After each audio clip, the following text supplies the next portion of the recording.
Hello guys, ഞങ്ങളിത് പാർക്കിൽ വന്നതാണ് കേട്ടോ. കാണുമ്പോൾ അതേ ഭയങ്കര സൂര്യനെ ഉദിച്ച് നിൽക്കണവർ തോന്നും. ആക്ച്വലി ഇവിടെ 8 PM ആയി. പക്ഷേ നമ്മുടെ ഒരു ചുറ്റുവട്ടമൊക്കെ കണ്ടു കഴിഞ്ഞാൽ എല്ലാവരും വിചാരിക്കും പട്ട പകലാണെന്ന്. രാത്രി 8 മണിക്കത്തെ വ്യൂ ആണിത്. ഇവിടെ ഇപ്പോൾ കാനഡയിൽ നമുക്ക് പകൽ കൂടുതലാണ് കേട്ടോ. ഇതേ പിള്ളേർ ഇവിടെ പാർക്കിൽ കളിക്കാൻ വന്നേക്കാണ്. കൂടെ നമ്മുടെ അലീന കുട്ടിയുണ്ട്, പാത്തുവിൻ്റെ ബെസ്റ്റ് ഫ്രണ്ടാണ് അലീന. ദേ രണ്ടുപേരും കൂടെ പ്ലേ ചെയ്യാണ് കേട്ടോ. Aleena and Pathu, say hi.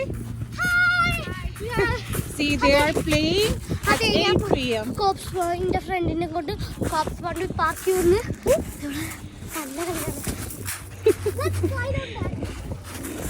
ആമിതേ അവിടെ ബോൾ കളിക്കുകയാണ്. It's really well. 8 PM ആയെന്ന് കണ്ടാൽ തോന്നേ ഇല്ല.